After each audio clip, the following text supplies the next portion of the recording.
Recording in progress. Recording in progress. Okay, well, it's 6:01. You want to let them in? Sure. Shut that.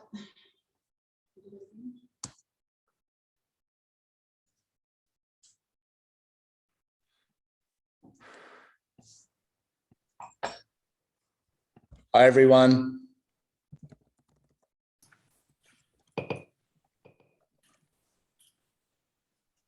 Can you just let everyone in now? There's another 5 coming to the waiting room, Ray. Can you just let them in as, can you admit all? Yeah. I can do it as well.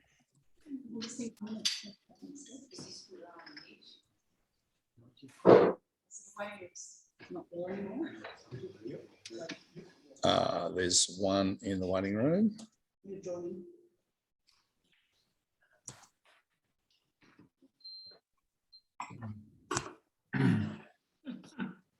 Okay, I'll get rid of that.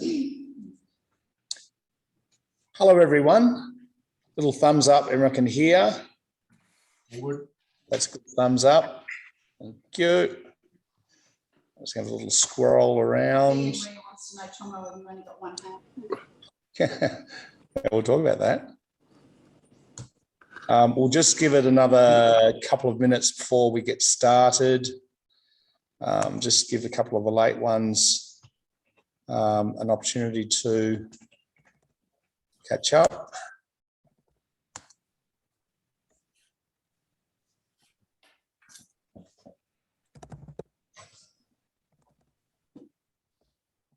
All right. Okay, there's going to be a couple of, I'm just going to put this chat thing up there. Maximize, no, that didn't work. Yeah, I wanted to go up there, it doesn't matter. Okay, we'll get going. There'll be a few late starters, but first of all, thank you all for joining us here tonight. I know this is the third of 3 virtual tastings we've done over the last few weeks. The first being was a members only session we did with our new release Semillons about 6 weeks ago, Ro, which was awesome. That was a members only thing, and the overwhelming feedback we got was let's do some Shiraz. So I know there's a lot of people online here tonight that have done all 3. The initial Semillon one. Last Friday night, we did our range of single vineyard 2019 Shiraz. And just to mix it up a little bit, I thought it'd be interesting to do a little vertical tasting. And here we are tonight looking at 6 vintages Elenay Shiraz. This will be the last one, hopefully. We're really looking forward to meeting everyone back here in the Hunter Valley in Celador now that we're reopened again, and hopefully all these virtual tastings will be a thing of the past, although you know they've been a hell of a lot of fun. Just a quick bit of housekeeping. Based on what happened with the Semillon tasting where we had video and audio off, a lot of people went to a lot of effort setting up big spreads, dressing up and having some visual fun with the whole thing. So last Friday and tonight, we've got video enabled, and I'm just running through the screens here. So there's a few there that don't have the video enabled. It's not compulsory, but I know some of you have got friends in another household that you can scroll through, and feel free to have a bit of fun with it. And it's awesome to see a few groups getting there together. I know a lot of you have actually ordered the 750 ml 6-pack and got a bit of party going. I can see Brett. Legends. Brett's got a few there around the table. There's a lot of videos off, and that's fine. If you want to be seen by your friends who are joining us, all you need to do is enable your video. Audio is off, just so that we don't have everyone talking at the same time. Those of you who've done all three of these, you know how this works. If you've got any questions, comments, heckling is encouraged. Please use the chat function. You'll see the little chat function in the middle there. So any questions, comments, as I say, heckling's encouraged. Use that, and we'll try to get to all the questions. We might miss some. We'll come back at the end. I've got Rowena here help me out, keep track of all that, because I'm hopeless at doing that, and Mike's pretty good at that too. So please, anything you've got to say, pop it in the chat function. We'll be 5, maybe 10 minutes before we actually start delving into each of the individual wines. So please don't wait for that. If you're busting for a drink, pour some wine out and get started. Just FYI, another bit of housekeeping. It kind of feels perhaps a little counterintuitive, but for this tasting, we're going to go oldest to youngest. So we'll start with the 2011 and work our way through to the 2019. And further to that, those of you who've got multiple glasses, I would suggest if you haven't already and you've got access to 3 glasses each, 3 glasses is perfect, because what I'm going to do is look at these wines as 2 sets. We'll look at the wines individually, of course, but I think it's interesting to look at the 3 older wines as a set, and then the 3 younger wines at the set to finish. Some people we've expected to, just under 100 participants tonight. If everyone tuned in, we're up to 74 or 5 at the moment. So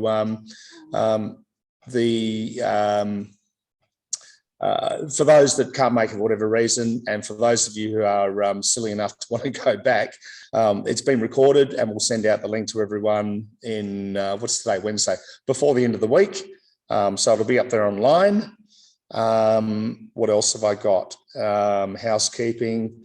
That's pretty much it. I would like to take this opportunity to introduce my special co-host, Mike Benny. And those of you who've been to the other sessions, you've already met Mike a couple of times, but Mike Benny, great mate of mine for a very long time. He's a legend, wine and drinks commentator, contributes to a whole heap of publications across Australia and the world. We first met when he was a shelf stacker at Bestsellers in Sydney, probably 20 years ago. But since then, he's done a whole heap of stuff, including was one of the founders of the wacky lo-fi wine festival called Rootstock. He's one of the contributing editors of The Wine Front, which is probably where most of you know him. And most recently opened a couple of very interesting bottle shops in Sydney, one in Enmore, one in Paddington, called P&V Wine Merchants. Mike Benny. Yeah. Hello. Hello, Tomo. Nice to see you. Twice in a week is outstanding. It'll be better in person. Is the Hunter Valley come alive? Are we allowed in? Well, we're open. We're just, we've got a few of the only regions can only travel within regions at the moment. So we're yet to welcome all our Sydney friends back and interstate friends. I believe if nothing changes again, that we'll be seeing all our Sydney friends from the 1st of November. And I've got to say, we can't wait, because the hunt is not the same without our Sydney and interstate friends. But yeah, let's get that going as soon as we can. And without all the wild hens parties that come through your cellar door that you like so much. Yeah, we get lots of those. Yeah. Just one thing, Mike, I know a lot of you see me in the red cap from time to time, and I can tell no one's made any comment, although I did get a text a second ago that you just assumed it's my Swans cap, but I received a package in the mail today from one of the people tuning in. He's here somewhere, Clayton, one of our members from the Gold Coast. I think Clayton, wherever you are, has got a few mates together to do this tasting tonight, and he sent me this in the mail today. Make Andrew great again. So thank you, Clayton. I'm not too sure if I was ever that great, but let's try and get back to where that was. So thank you very much. That was a nice touch. Sounds like Clayton thinks you got some room to improve, Tomo. Yeah, well, he's absolutely right. He's Maybe absolutely right. There might be a little lesson in these bottles about improvement as well. Yes, we've got, I got to apologise. We have had a bit of feedback. The mob that we got to do all this bottling from our 750s into the little bottles for the semi-on tasting were absolutely impeccable. We've had a couple of issues with the 2 red tastings, and I know there's a couple of leakers that we've heard about here and there. Last week in the 2019 Shiraz tastings, someone was unfortunately missing the 19 Kiss. Someone here, Rowan's given me a note, there's 214 vintages and no 17. This company has, that I'm not making excuses here, in fact, I'm kind of ropeable, but they've seen some massive increase in demand, and obviously their attention to detail has waned a little bit. So all I can do is apologise if you've got a leaker in there. I think it's fairly rare, or you've got double vintages, or you're missing something. I'm really, really sorry, but we're just going to have to push through it, I'm afraid. I've already given them some constructive criticism, and based on what we hear from tonight, they'll be getting some more tomorrow. But anyway, I'm hoping the majority of everyone's packs are spot on, and yeah, it's a fairly rare occurrence with any issues we've got. Okay, I think it's time to get into some wine. Yeah, please again, listen to Tomo's caveat that you should have poured out at least your first glass. If you have multiple glasses, then you're ahead of the curve. But just make sure you've got your glasses charged so you can begin tasting as we talk, because it makes us sound more interesting anyway. So that's kind of a benefit. So as I said, I kind of like the idea of looking at these 3 older wines, well, individually, but also as a group, and then the younger wines. If you've got 6 glasses each, well, that's perfect. Like with the semi-on tasting we did, like with the 2019 Shiraz last week, because we're focused on a certain variety, semi-on or Shiraz, or we're focused on a label in terms of the vertical, it's really interesting to do that compare and contrast. So rather than sort of finishing down one and moving on to the next, make sure you go across the glasses back and forward, and you really drill down into what ticks your boxes. And I don't really have a favourite here.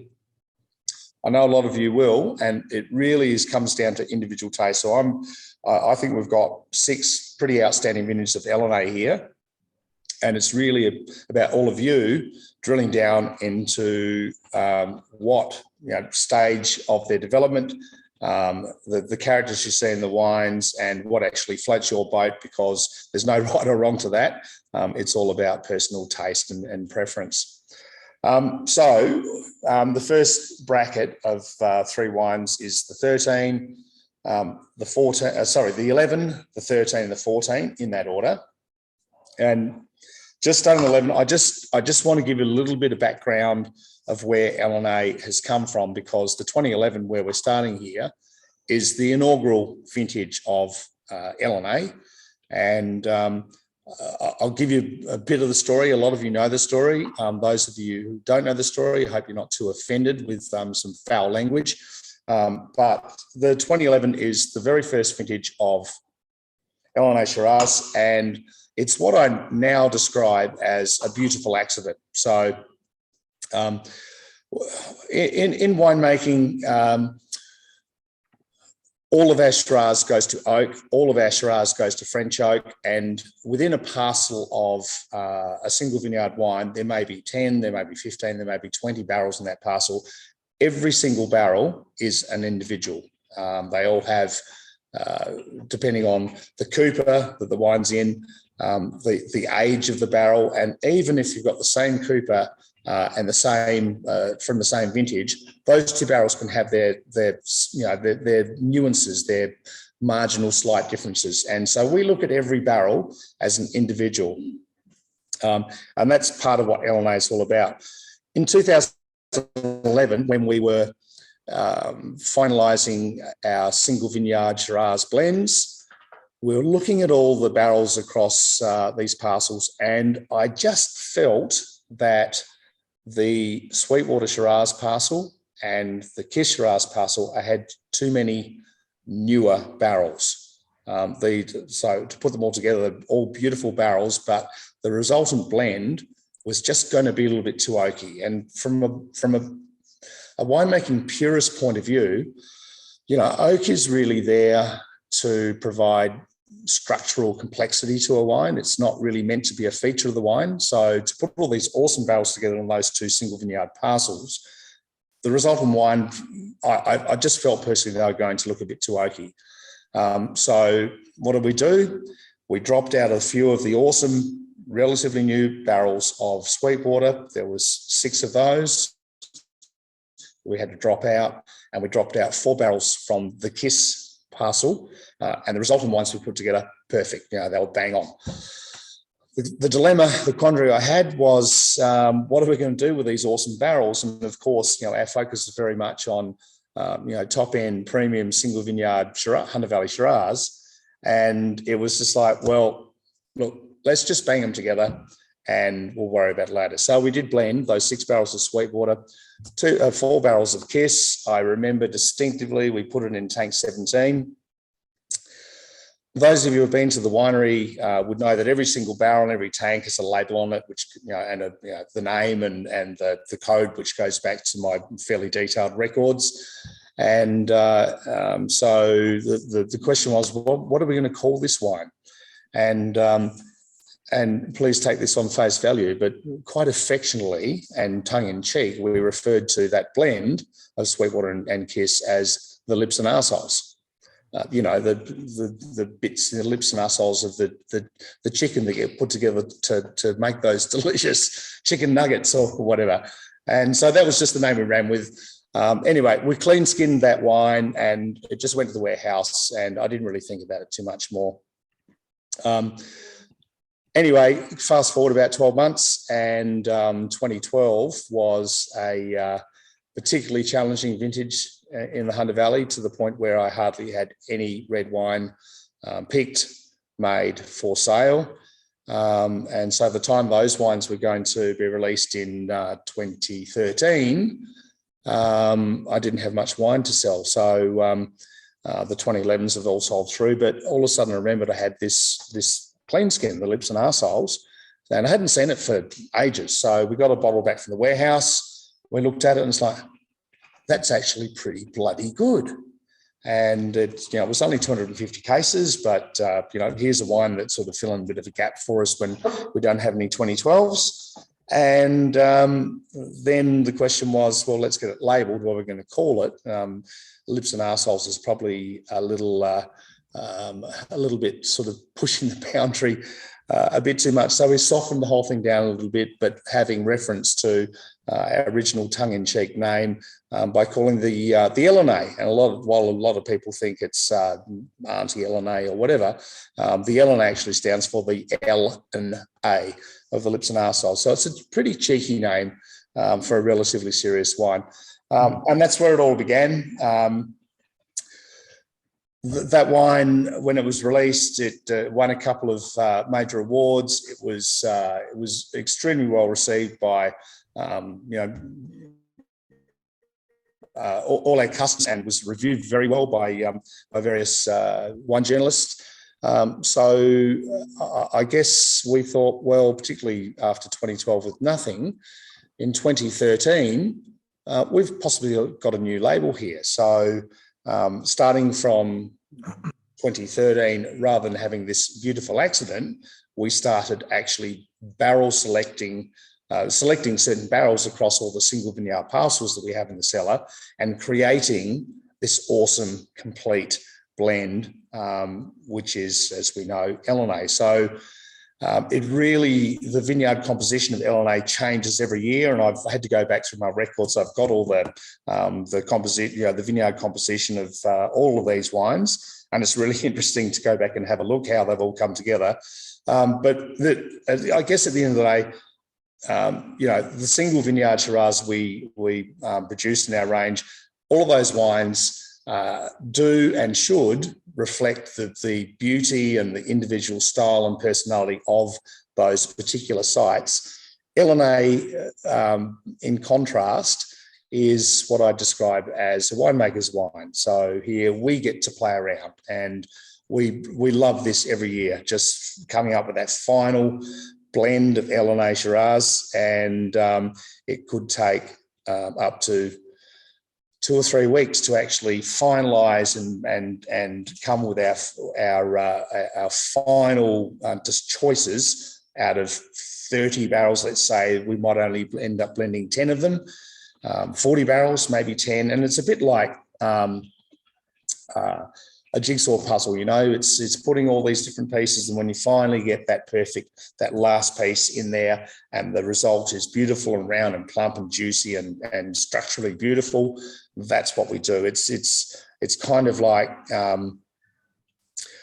because each of these single vineyard parcels have their own, and individual barrels within those single vineyard parcels have their own unique DNA. It's kind of like snipping little strands of DNA and then piecing them all together to produce a wine that has its own unique personality. So that's the story of Elenay. We love doing it each year. I know a lot of you, it is your favourite wine in the range, and you look forward to the release each year. I'm really glad. It's an awesome label, and it's something a little bit different in our range, and we have a hell of a lot of fun with it. So that's the story of Elenay. Mike, I remember that 2011 vintage. I came to you because I didn't quite know how to sort of soften it down, particularly given the lips and arseholes thing. And I think I got you to write my note for that one in 2011. I seem to remember you're talking about a square peg in a round hole sort of thing. Yeah. Remember that? Yeah, I do. And it's interesting because obviously no conversation about 2011 can't be, no conversation about 2011 can miss the extraordinary rain and cold events that occurred through most of the eastern seaboard of Australia and almost all the way across to the Nullarbor Range. And of course, the vintage was written off almost entirely. But I think some of the most compelling wines of that decade came from 2011, from the best sites, from the best winemakers, and sometimes from blends of such.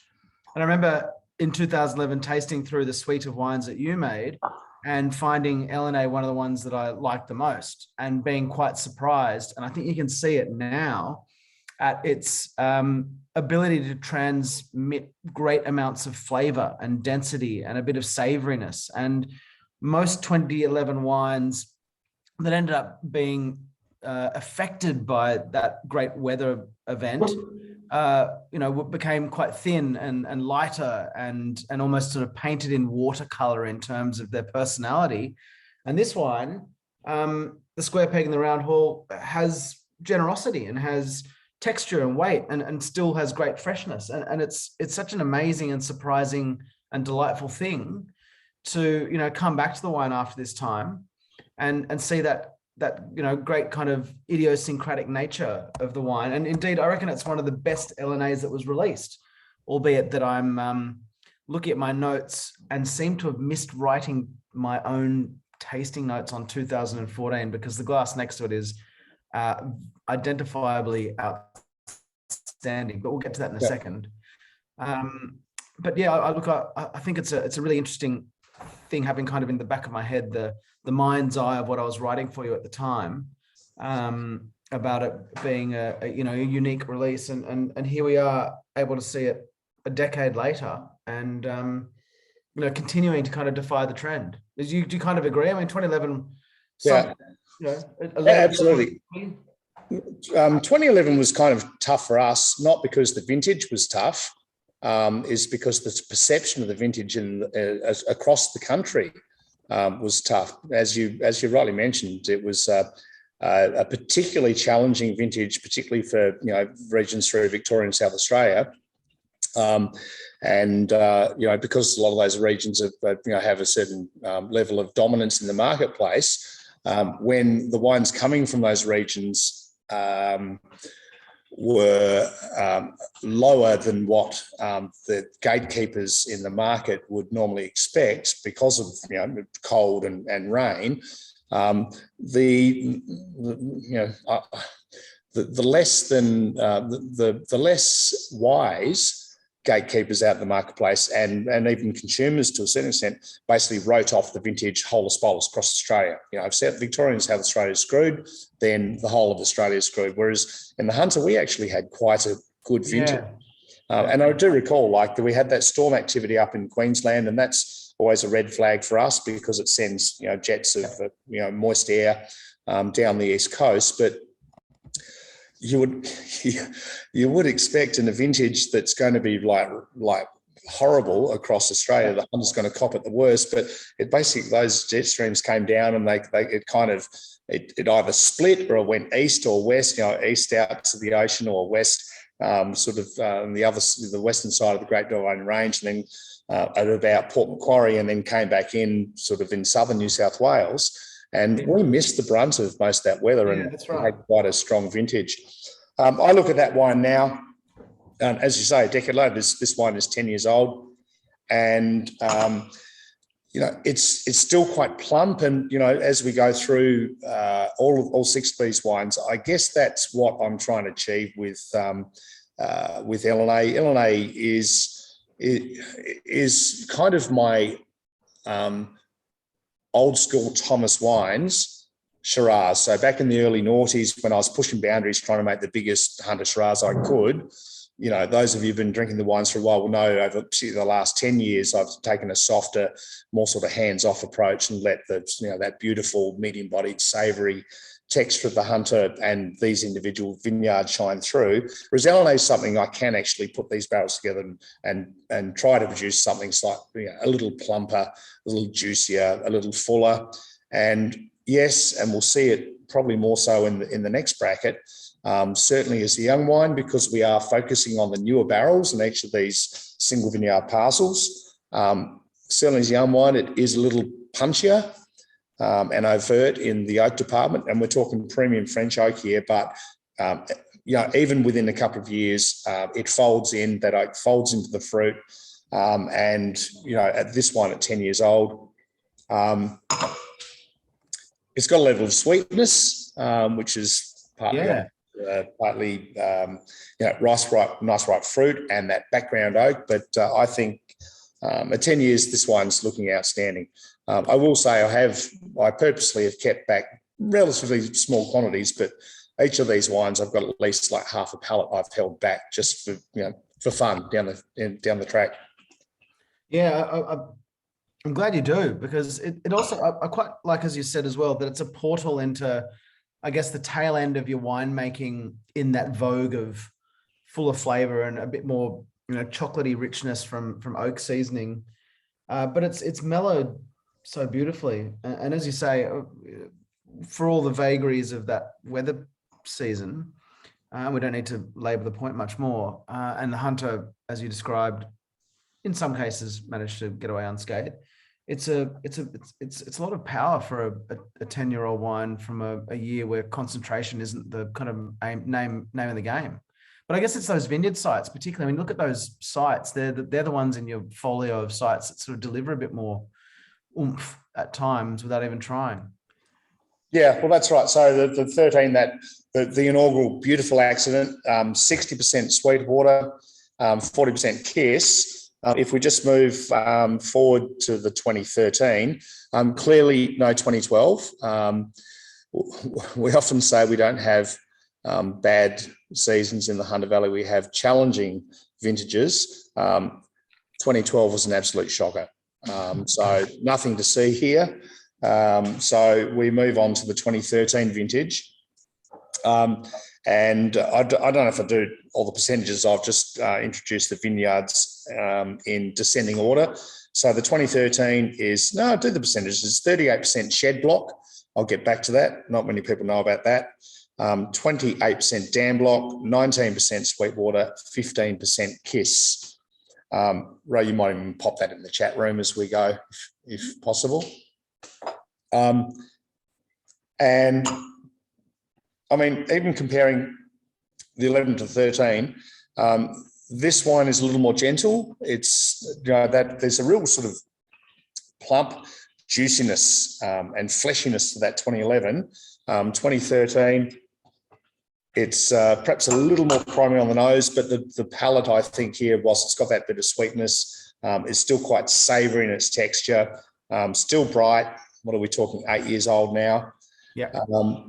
Slightly lower in alcohol, not that that's going to make a huge difference. So this writing's really small, but I think that's 13.5 from what I can see. And so this is the very first vintage that we purposely looked across all of our single vineyard parcels and selected, 2 barrels out of that parcel, 4 out of that parcel. We might have had 30 barrels there on the table to play around with, and we might have ended up only blending sort of 6 or 8 or 10. And that's the real fun part about it.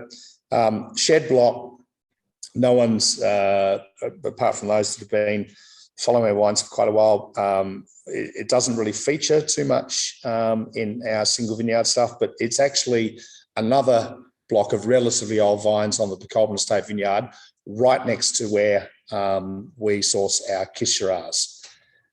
So 38, so it's 40% shed and 15% Kiss. So we're up around the sort of 50% old vine Colborne Estate fruit.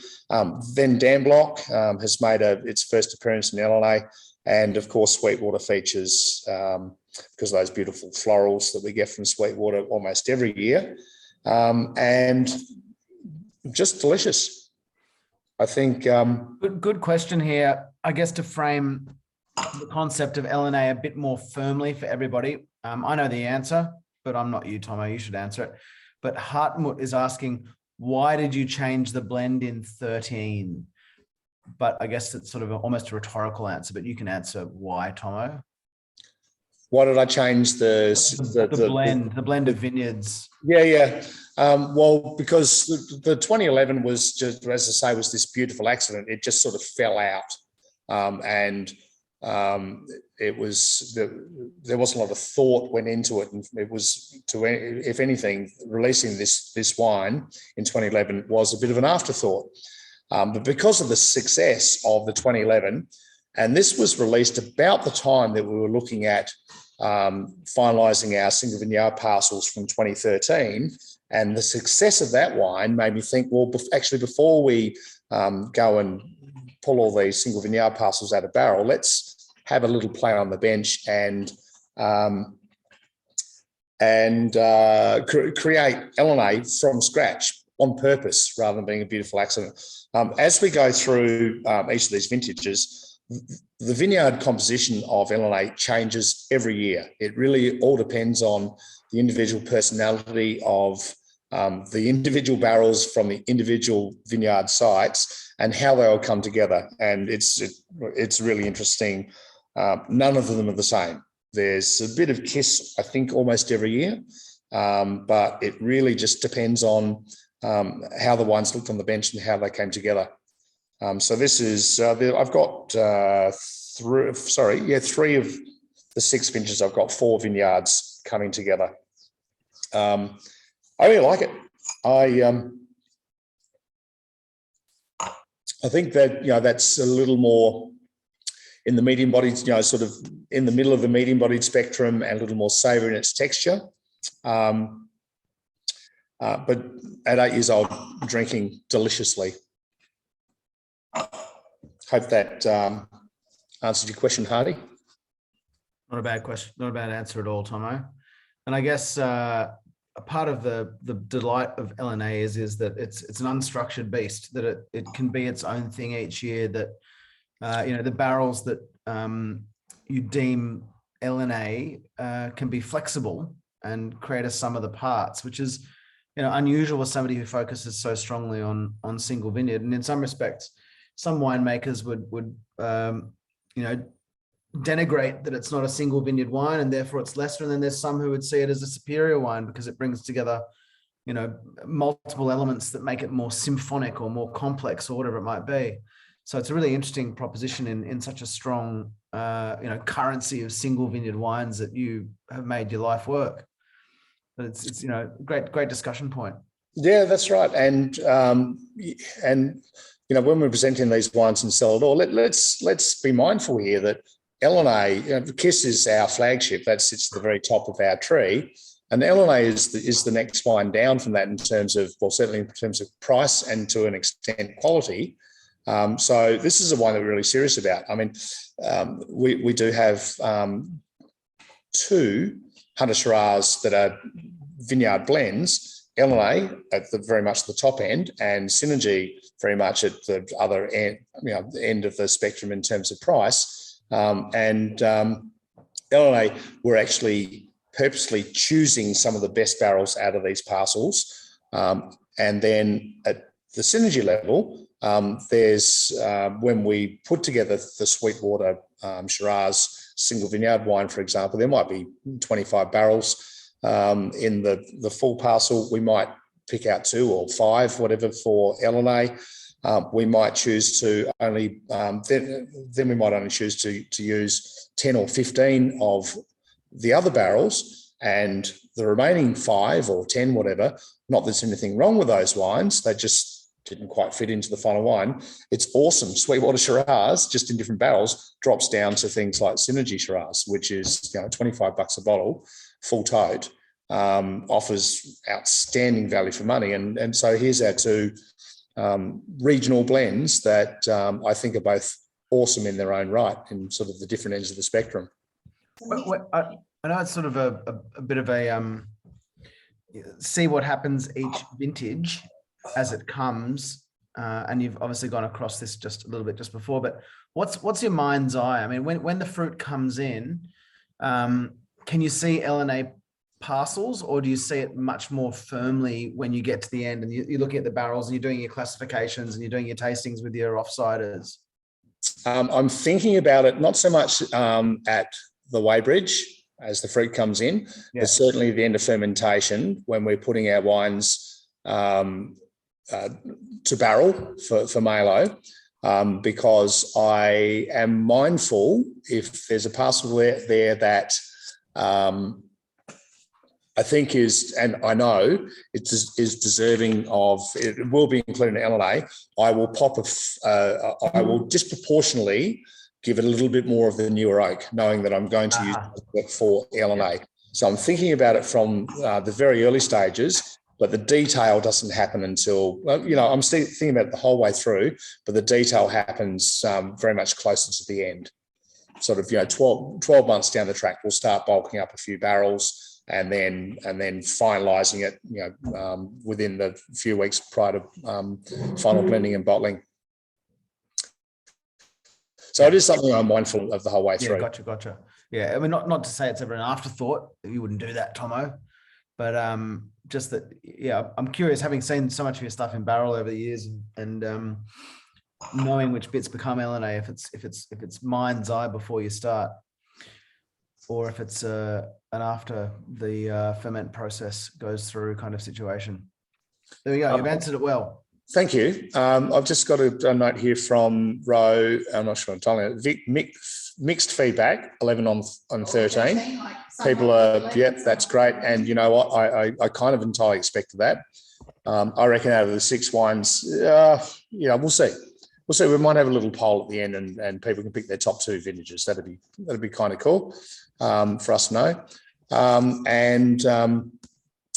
Vicky has just put a comment through about them opening up in the glass, and that's a fair call too, because if you do have multiple glasses, like leave them there because they will change, particularly these older vintages, as they open up and we get a bit of air and oxygen into them. And they're in theory only going to get better. These wines aren't old enough that you need to, something that might be 20 or 30 years old. It's like, it's pretty delicate. Let's get it done. But these wines can sit there for, the the whole of the tasting, an hour or two, if we like. 2014. Yeah. Mike, I think everyone knows, 14 was heralded as one of the great hunter vintages of all time. What are your thoughts on the wine before I disclose the vineyards that went into that wine? Yeah, look, having tasted all 6 of the little bottles in front of me before I started, just kind of do a little whip through to get my mind set. And prejudice, because I know what I poured at what time. But that 14 to me is an extraordinary wine, and really reflective of the season as well. I mean, it's sort of this contained elegance, this sort of controlled, inward concentration, but incredible texture. And I know, like, my favorite moments are when I hear you, particularly around harvest or after harvest, when we do our yearly tasting, being super effusive about purple color, silky tannins, lots of perfume, and this wine still embodies all of that of 14, but such a pleasure to see it just delivering this little bit of secondary developed savory, game meaty, spicy character that's, an additional dimension.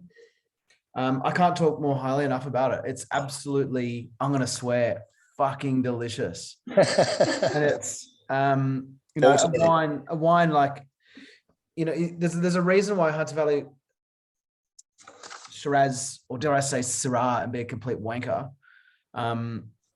is so good for aging. And this is a really good and indicative glass in front of me that says, great, smash through a couple when they're young, when you first buy them, but make sure you're drinking them at sort of 7 to 10 years old if they're really outstanding vintages, and then leave them for, if you're going to stick around long enough, which I probably won't considering my consumption, for 20, 30 years. But I don't know, I can't speak more highly of it. I think it's a brilliant wine. And I think the sum of the parts here makes this a bit more multi-dimensional again, and just a really complete wine. I'm not trying to, put wind in your sail, but it's a really excellent Hunter Valley wine. It's a really excellent Australian Shiraz. It's top of the game stuff. Yeah, thanks, Mike. It's I mean, look, not to take anything away from the 11 13, because I've just gone back to them and they look fantastic, but they're just, the 14 just has that extra X factor, wow factor, doesn't it? Like structurally, it's just so complete. It's still beautifully primary. It's juicy without being like ripe or even overripe. It's not in your face. It's kind of inwardly focused. And has that sort of beautiful internal structural complexity and integrity. And it's just at 7 years old now, just a pleasure to drink today. And that's the wine that that's one of the wines that will still be opening up and hopefully waxing lyrical over the next 10, 20 years. Yeah. Absolutely delicious. Just quickly on the vineyard, the blend here. Really simple, this one, 2 vineyards. And interesting, I actually had to go back to my records because I don't remember these, I haven't committed all these blends to memory. So you did once, Tomo, you're just getting slack. Yeah, probably. This one is actually 82% Dan Block and 18% Kiss, which I didn't even remember that until I went back to my records today, but that's really interesting. And those of you who've been, drinking our wines for a while will know that in 2015, Dan Block made its appearance in our range as a single vineyard wine. I've been taking that block, which is just across a little ridge and a dam from the Old Vine Kiss vineyard. Kiss is, was planted in 69, so a bit over 50 years old. Dan Block was planted about 20 years later. Slightly different soil. Different clone, produces a more sort of open, opulent style than Kiss, which is quite closed. Clearly we've been taking that wine for about 10 years, and it's kind of always gone to 2 of a kind or component of Elenay Shiraz, and obviously in the 14 it caught my eye, and I'd say based on that, it's all gone to to Elenay, and then in 15 it made its appearance as a single vineyard wine. Awesome. I love it. Ro, just come here for a sec. Oh, it's gone rogue. It's gone. Okay. He does these magical vanishing acts. They're really good. It's, that's the 4 beers he had before getting on, just speaking volumes about what's going on right there. Hey, Ro, do you like the wines at all? Or I'm really enjoying them. There's been a couple of comments there about oxidation in some of the samples of the 2011. I agree. I've got one of them. So we're across that, and we'll. I do need a cap, was it? Thank you. Yeah, we'll look into that. We're really sorry that they haven't arrived at your home in the right condition, but we can assure you that 2011, from all the conversation you'll see, is a stunning wine. We've just had a bit of a mishap there. Yeah, but I'm really loving seeing the lineup. I've seen the lineup of Kiss recently at one of the masterclasses we did up here, which was amazing, but I haven't done the Elanays like this, so I'm thoroughly enjoying it. Great to be able to let members know when they call up the difference between them for a change. Yeah, and just as a little conversation about the oxidation thing, and which sort of, I guess, segues neatly into the, not laboring the point, but the missing bottles or the double up bottles or whatever's going on. Tomo's right. The company that's doing this is actually really beneficial to all of us in Australia getting to see these wines. But the inundation is just out of control. And then on top of it, you've got the courier crisis of 2021 going on as well. So there's a lot of factors at play. I know a couple of people said they didn't get the ice packs in theirs as well. I'm not sure about that. I didn't get an ice pack either. Maybe they don't do it with all the wines if they're red. Oh, no, they should. I haven't even checked mine yet, but yeah, I'm sorry. I just had to duck down to the vineyard, check the irrigation. We discussed it at length, Tomo, without you. Thank you. Always. That's why fixing the nitrogen in the vineyard. Yeah. No, just checking the irrigation. So That's the 11. Yeah. Where do we get to? They're the three, shall I say, middle-aged wines. They're certainly not anywhere near. For those of you who like some extended bottle age, anywhere near their peak.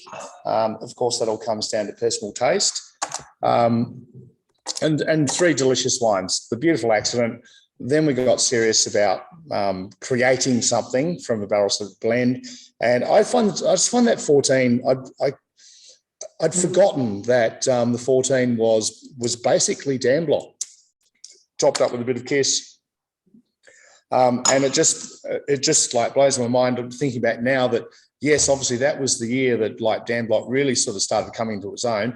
And I do remember in 2015, which was a particularly challenging vintage in the Hunter, particularly for reds. The Dan Blanc in 15 really stood up and on its own as well. And that was the very first vintage that we decided to bottle Dan Blanc as a single vineyard Shiraz and added to our range. So, yeah, very interesting.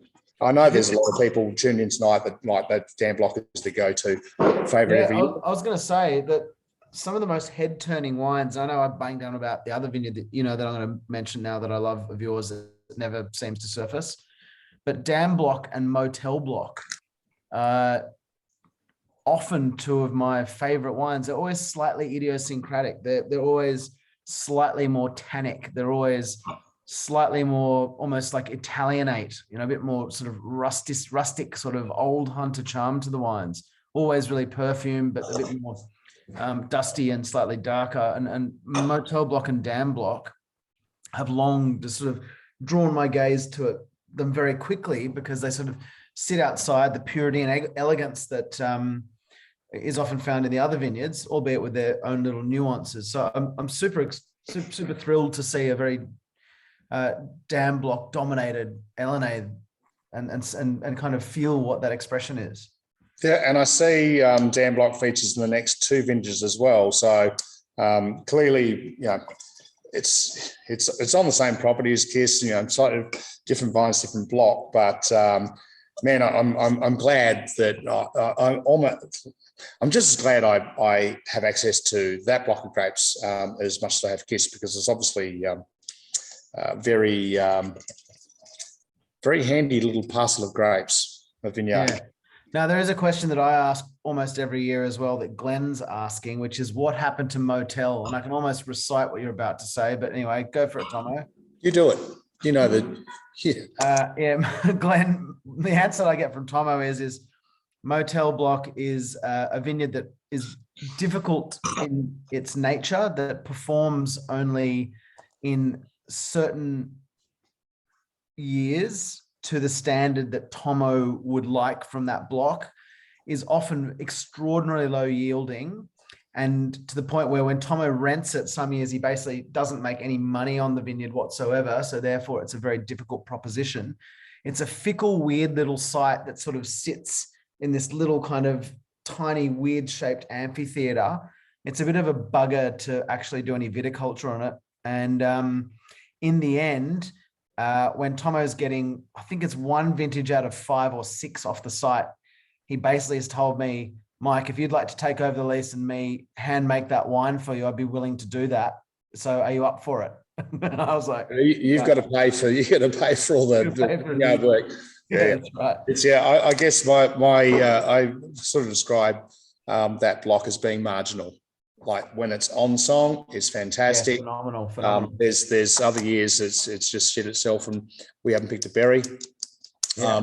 And then there's the in-between years where we've picked it and it's pretty good, but is it good enough to bottle as a single vineyard wine? And I think my benchmark is the great Motel block we bottled was the 09. That's kind of my benchmark. And, we haven't got anywhere near the lofty heights of that 09. But, having said that, we'll pick it, and if it's good enough, we'll bottle it. If it's not, it's a great component of Synergy Shiraz and or the 100 component of two of a kind. Watch this space. It might come back one day. I know there's a lot of fans out there. We get asked that all the time. Yeah. And Glenn's just asked, is it in Pecolman? And yeah, it's sort of outskirts of Pecolman, I guess you'd say. No. It's actually almost directly opposite the cellar door. Not loaded at the outskirts because the corner of Donald Road. Yeah. The Boondocks. It's on the other side of Hermitage Road, across from the cellar door as you go down the hill, heading towards the highway. It's interesting soil and old vines that, to be honest with you, haven't. They were planted in 67 and they hadn't had a lot of love for 20 or 30 years. And it's scraggly looking site. Really scraggly looking, yeah. Just a quick question here before we move into the next bracket from David Cross, who is actually just finishing a bottle of the 2015 Elenay, which is not in this tasting, and he's asking the vineyard composition. Sorry, David, I can't tell you off the top of my head. I had to go back to my records to get all the ones in the tasting out, but I will get back to you tomorrow, and I hope it's looking good. I'm sure it is. 2015, it was a challenging season, but we made some pretty good wines that year. But we'll get back to you on that. I can assure you that it's. Rome, I'll just have a quick look at the website to see if it's in our records there, but we'll get back to you. All right. Mike, have you poured the 3 younger wines out? I'm all over it. Yeah.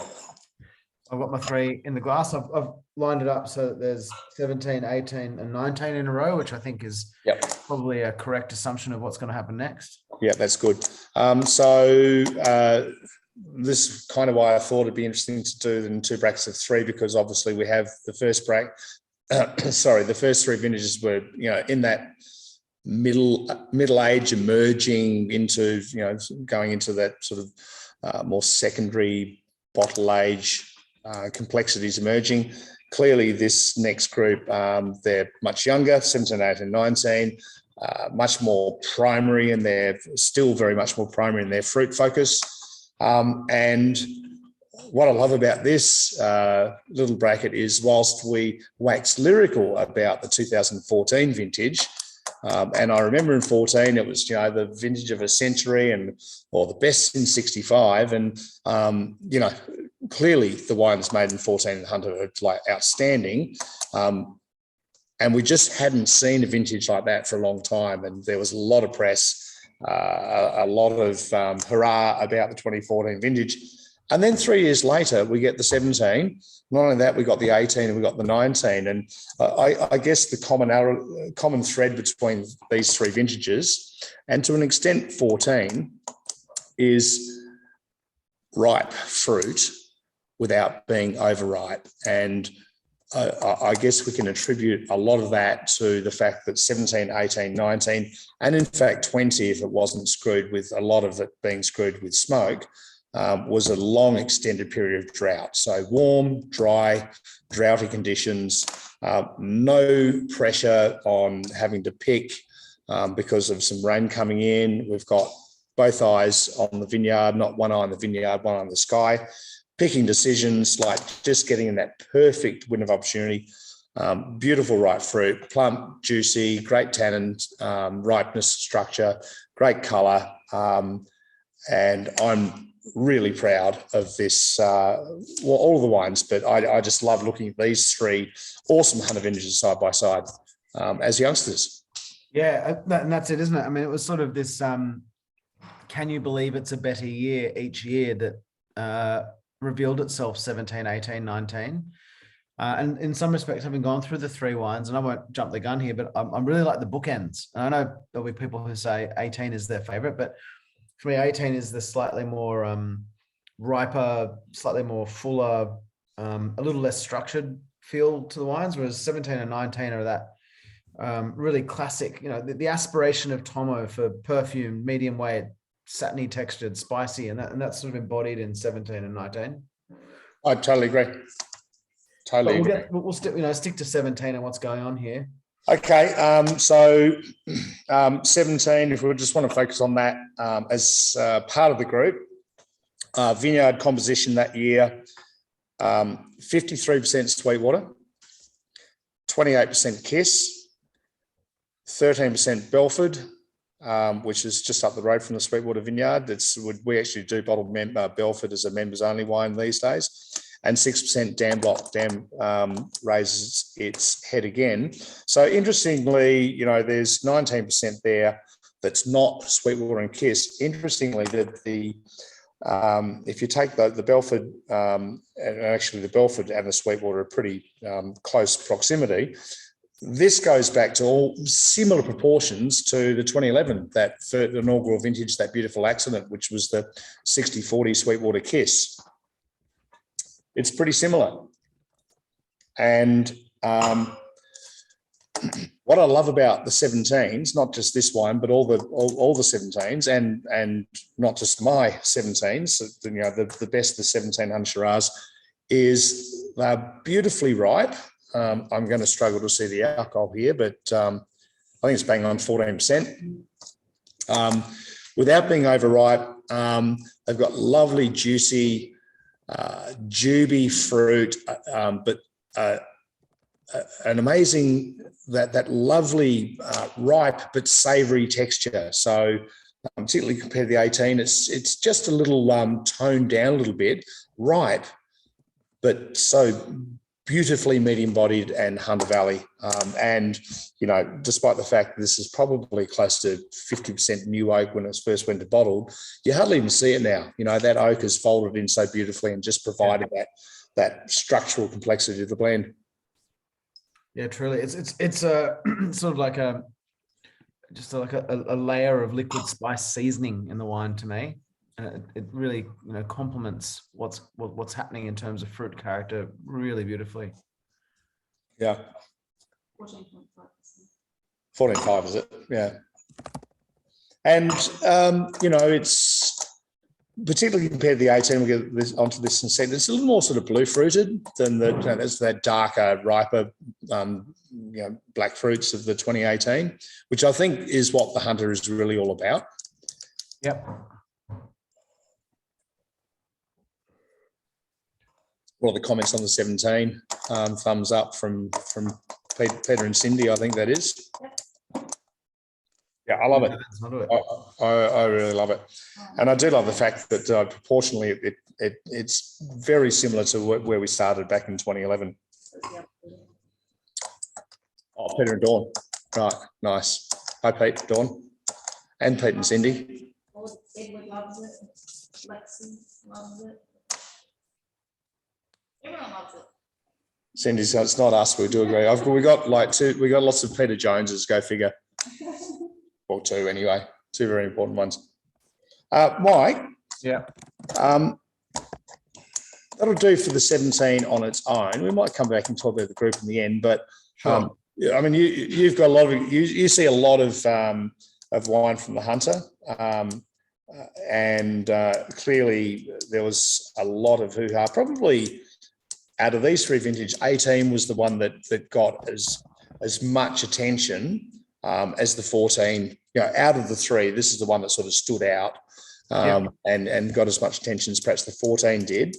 What are your thoughts, on sort of an overall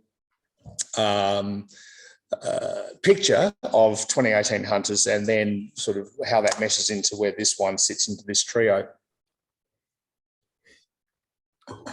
Good question, Tomo. 18's hype was almost, incandescent with fireworks and conversation and the comparisons to 2014. And I remember thinking to myself, gosh, it's going to be really hard. And I'll speak unkindly about some of my critic friends because I can, because of my friends. But, liberally throwing out extraordinary scores for wines from 2018, while the 2019 wines were sort of sitting quietly there in barrel, and almost painted themselves into a corner when 2019 came and sort of presented an even more elegant representation of Hunter Valley wine.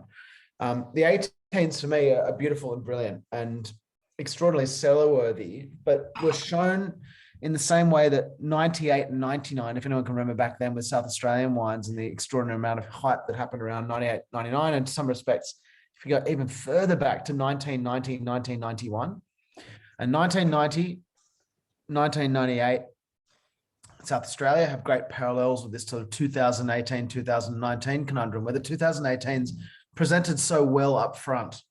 They were just beautiful. They were still in that medium-bodied vein, if not slightly fuller, just shy of medium to full weight, let's say.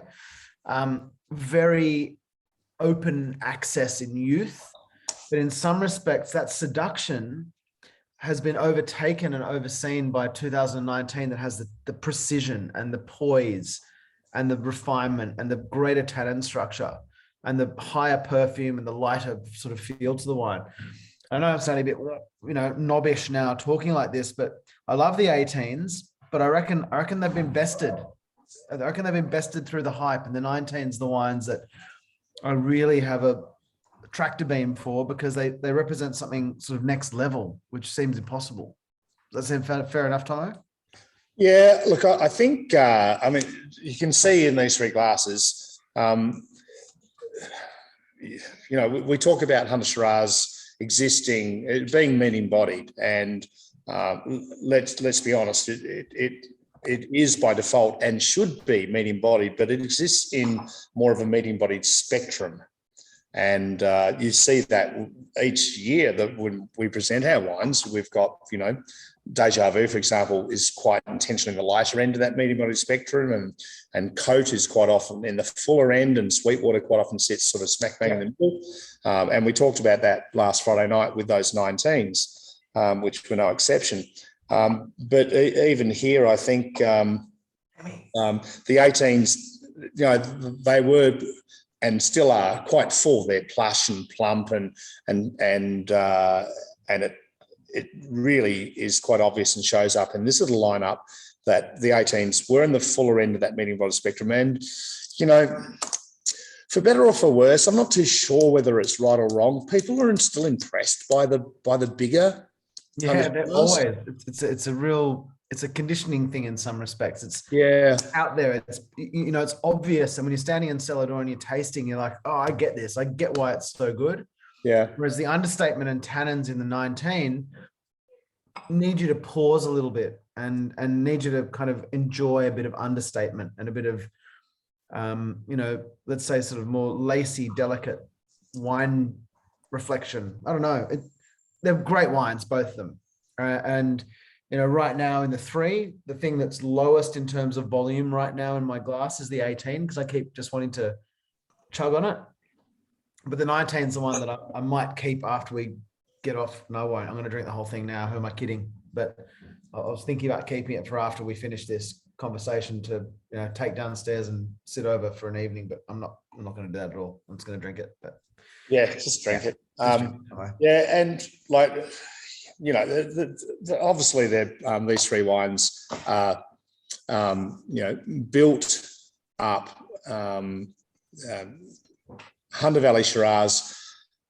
But it's interesting that in the fruit spectrum from 3 ripe, and they're all around that sort of 14% mark, from 3 awesome Hunter Valley vintages. In terms of the fruit spectrum, if you had to sort of break it down to be like simplistic to compare or contrast the 3 wines, the 17 is in that beautiful in that blue fruited spectrum. Yeah. The 18 is darker. And it's riper, darker blue black fruits. And the 19, out of the 3 of them, is probably the most elegant of the 3 wines. It's got a more gentle feel, and it's more in that sort of red and blue fruit. Very spectrum. red fruited. Yeah. Yeah. And personally, it's hard for me to. It's a bit like choosing my favourite child because.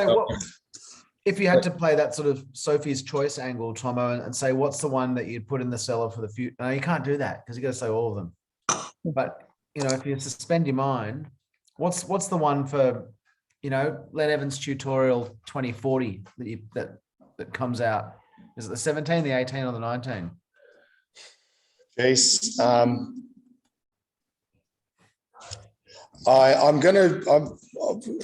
I know I'm sort of sitting on the fence a little bit, but I'm going to say that the 18 and the 19, only because they're the 2 ends of the spectrum. So it's going to be really interesting to see and almost to prove a point 10, 20, 30 years down the track that longevity and selling potential is not tied one iota to sheer opulence, weight and power and alcohol and extract.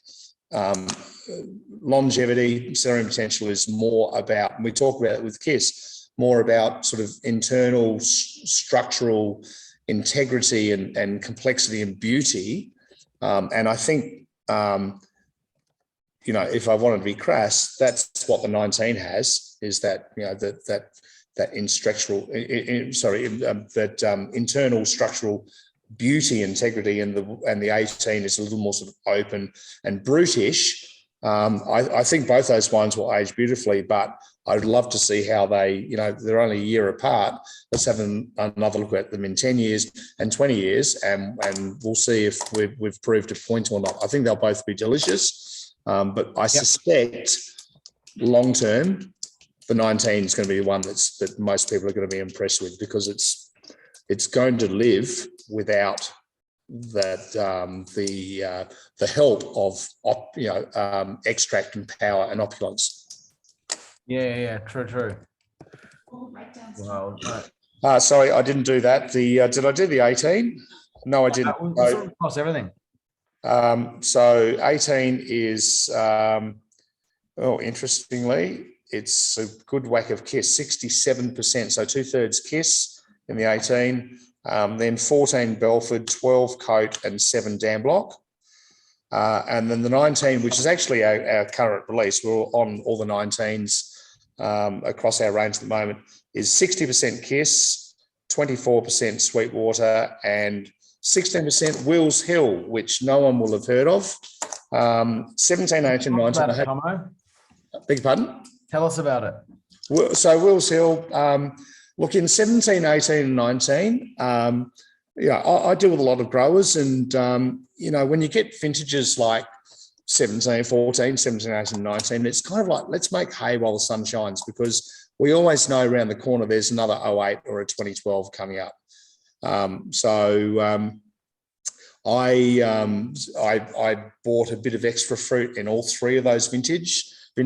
On speculative, and my mind was thinking, it's when Make Hay While the Sun Shines doesn't hurt to have a bit of extra wine in the shed for a rainy day. 08 and 12, not even thinking about a smoky vintage.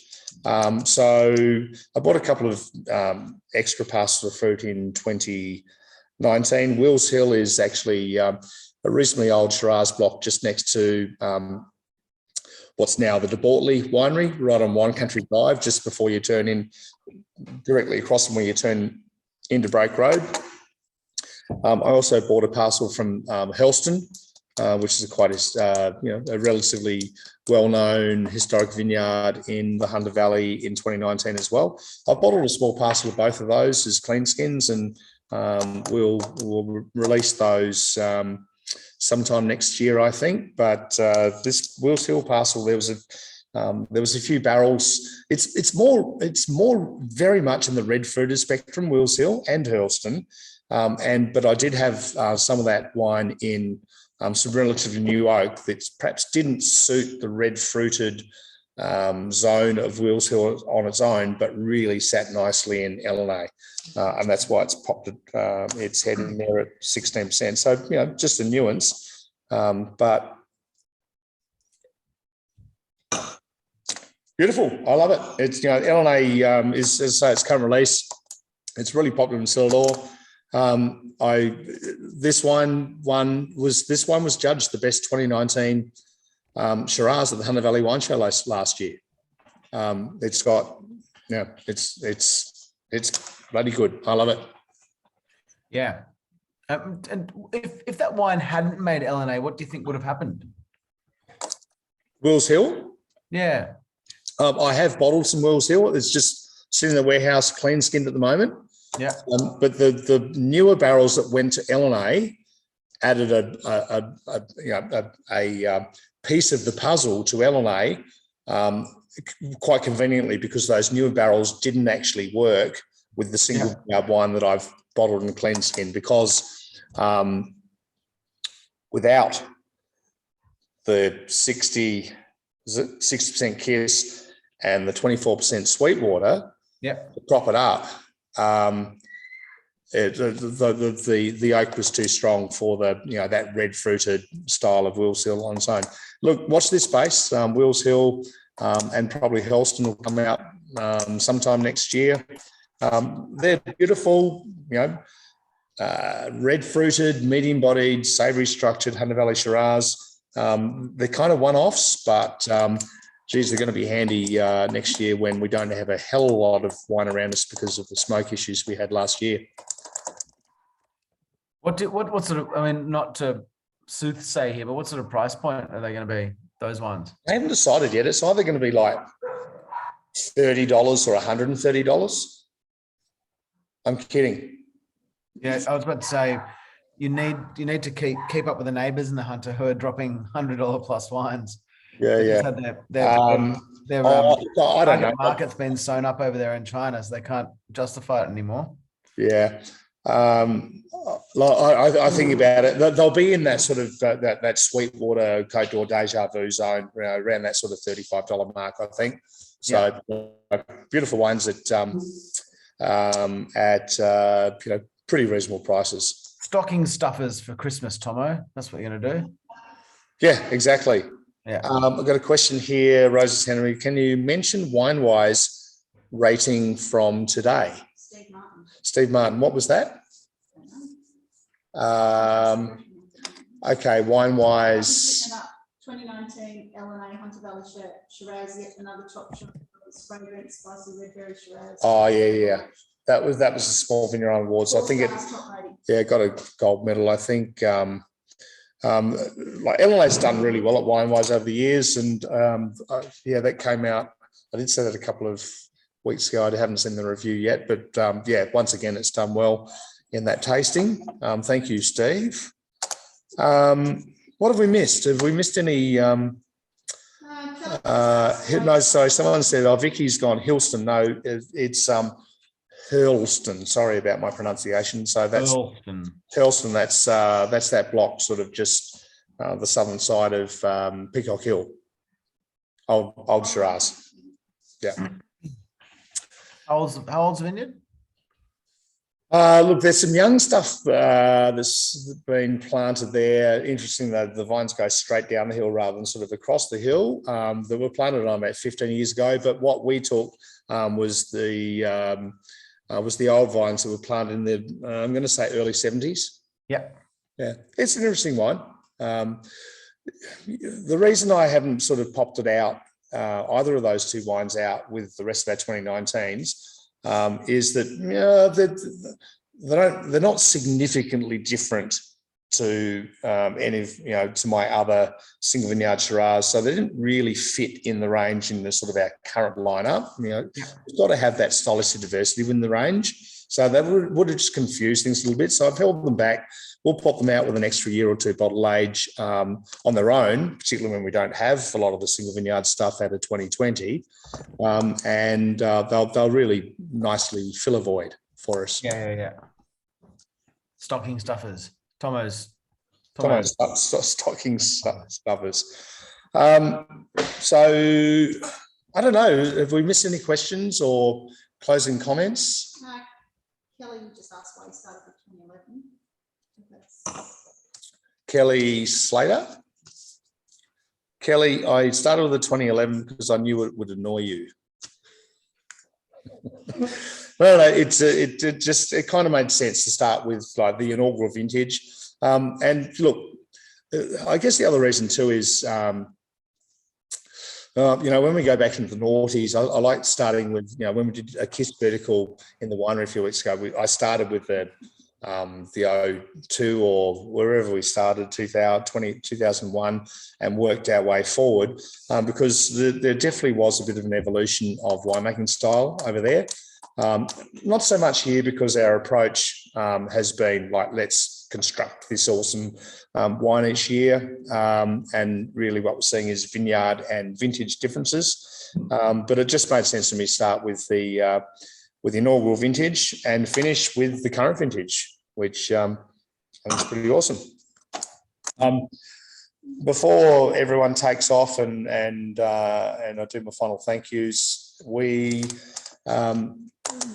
there's obviously going to be a little bit of interest in these wines. If you want to grab any of these wines, as I said, I have kept back relatively limited quantities, like, for example, the 11, the 13, the 14. I've literally got like half a pallet of each of those wines. But I do like to hold back bits and pieces particularly for things like this. So we've got on our website in the store, we've got a little drop down category like Elenay tasting. So if you want to grab any of the wines, you can go there. There's a 6-pack of all 6 vintages. There's a dozen pack with 2 bottles of all 6 vintages. If you particularly want to drill into a certain vintage or a couple of vintages you like more than the others, you can choose those and create your own 6-pack or case. Do whatever you like. There's free shipping on pretty well everything. And there's 10% discount for any cases or more. You guys know what to do, and it's all there. And there's not a lot of it, so it's probably going to be sitting there between now and get pulled down on Friday, I imagine. So if you like them, jump in, enjoy, and get them into your cellars and do this again. Yeah, love to. Because this is fun. I did manage to save some 19 for the end. That's a remarkable restraint from me. That's much I've got. Love you, Tomo. I didn't want to have to rush off and do check the irrigation again. So, Mike. Yeah. Thank you, mate.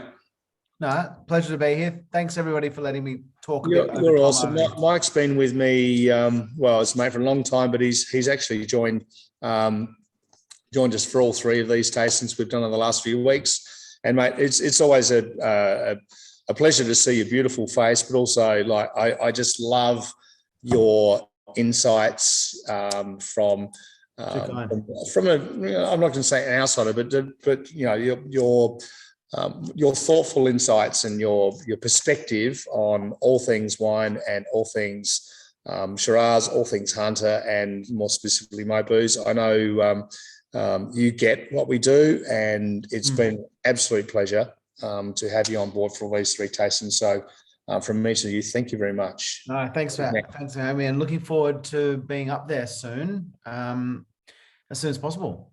So, Yeah, 1st November. Yeah. We'll see on the 2nd. And also thank you, most importantly, to Rowena, who's been anchoring the whole thing and in her time here in the background. Couldn't do it without you. Thank you. Yeah, good on you, Ro. Absolutely. Yeah, legend. Fantastic. Legend. Hey, only a couple of weeks to go now. I know we've got a few locals here, and it's great to see some people come across the cellar door. It is still a bit of a ghost town without Sydney on board. So I know there's a lot of Sydney siders here tonight. We can't wait to see you. 1st of November, we're all together again. Whether you come here or I come down there, we're really looking forward to seeing everyone again. But to finalise, unless Ro, I've got anything else to. No, all good. I just want to make sure they book so I can score on. Oh yeah, so sorry, Ro. Yeah, when Sydney is unleashed upon regional New South Wales, we expect to be, well, hopefully inundated like we were a little bit when we came out of lockdown last year in June, long weekend. It was pretty amazing for a couple of months. Members, book. You know the deal. You taste free. There's a coupon code if you don't know it. Send Ro or myself a message and we'll give it to you. The people that aren't members, book, come up, join the membership so you taste free next time. Everyone, thank you so much. Thanks, Tomo. I really appreciate everyone taking the time to do not only tonight. I know a lot of you have done all 3. I'm blown away, overwhelmed. It's fantastic, and can't wait to see you again sometime soon. Cheers. See you, Tomo. See you, Mike. Thank you. Bye, everyone. Bye.